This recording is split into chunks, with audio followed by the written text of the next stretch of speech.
बिस्मिल्लाहिर्रहमानिर्रहीम। मैं उसामा हसन, आप मेरा यूट्यूब चैनल और फेसबुक चैनल देख रहे हैं। नाज़रीन, आज एक बड़ी फंटेस्टिक ख़बर आई है बांग्लादेश के हवाले से कि हसीना वाजिद इस्तीफ़ा देकर इंडिया की तरफ रवाना होंगी।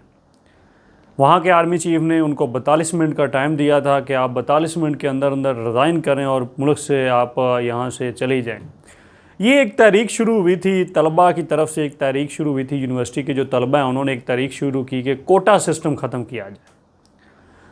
अब हुआ ये कि जो कोटा सिस्टम था उसमें बांग्लादेश के अंदर जो 1971 की जंग में जो लोग जो वहाँ पे जो मारे गए थे फ़ौजी, उनके जो फैमिली थी उनको उस कोटा सिस्टम में उनको जॉब दी जाती थी, यानी कि ओपन मेरिट नहीं था और मेरिट की धज्जियाँ उड़ाई जाती थी।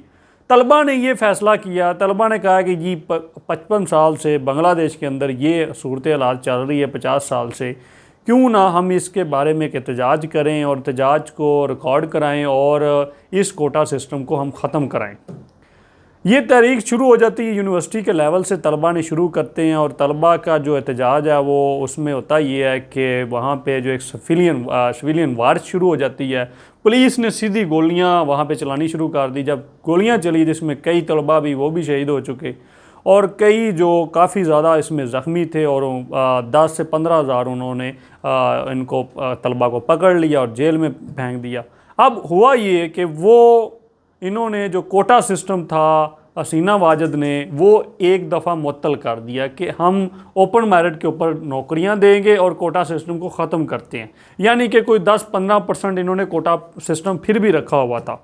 अब ये तहरीक रुकी नहीं, यानी कोटा सिस्टम से तहरीक शुरू होती है बांग्लादेश की, जो एक इन तलबा ने चलाई थी और वो जाके रुक जाती है। एक आखिरी नारा ये हो जाता है कि जी वहाँ की जो वज़ीर आज़म है वो जी इस्तीफ़ा वो इस्तीफ़ा दे या रिज़ाइन करके घर चली जाए, जो कि बांग्लादेश के ऊपर मसल्लत थी।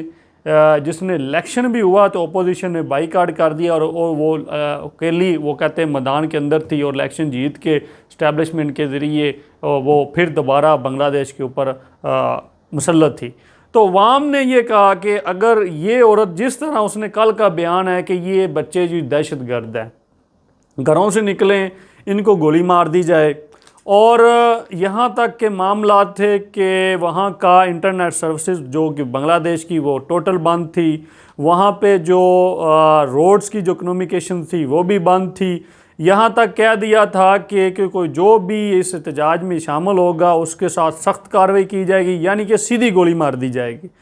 तो आज एक बांग्लादेश की जो आवाम का एक रैली थी, एक फिर एहतजाज, उन्होंने ढाका की तरफ जाना था। तो इस एहतजाज से पहले कल शाम वहाँ के जो आर्मी चीफ था उसका बयान आया, उन्होंने कहा कि हम गोली नहीं चला सकते, हम आवाम के साथ खड़े हैं और आवाम का जो फ़ैसला हम उसको सर आँखों पे लेते हैं। यानी कि आर्मी चीफ की इस बयान ने हसीना वाजिद की जो गवर्नमेंट थी उसको एक काफ़ी धचका लगा कि जैसे वो हुक्म करती थी उसके ऊपर अमल दरामद कराया जाता था। इस बात पे आके हसीना वाजिद को शिकस्त हुई और आज अभी थोड़ी देर पहले की जो अभी ख़बर है, बांग्लादेश के सरकारी टीवी की ये खबर है कि हसीना वाजिद ने इस्तीफ़ा दे के जी बांग्लादेश से रवाना हो गई है, यानी कि वो इंडिया में मुंतकिल हो चुकी है। और अवाम ने वहाँ पे जो एहतजाज कर रहे थे, जो तहरीक का हिस्सा थे, वो तलबा थे, उन्होंने शुक्र के नवाफिल अदा किए और इस बात पे कि बंगाली कौम के जो बच्चे हैं या बंगाली जितने भी हैं उन्होंने आज ये साबित कर दिया कि वो गद्दार नहीं थे। आज उन्होंने एक सिविलियन मुसल्लत होने वाली गवर्नमेंट को भी घर भेज दिया है। तो ये एक जनूबी एशिया के ख़ित्ते में आज की एक बड़ी इम्पोर्टेंट ख़बर है कि जो बीबी जिसका बाप 1971 में वज़ीर आज़म था, उसके बाद उसके जो बेटी है वो इतनी देर मुसल्लत रही, तो आज उसको शिकस्त खानी पड़ी। जिसका तकब्बर था, गरूर था, वो आज खाक में मिल गया। यही था कि मेरा व्लॉग ख़त्म होता। ओके, अल्लाह हाफिज़।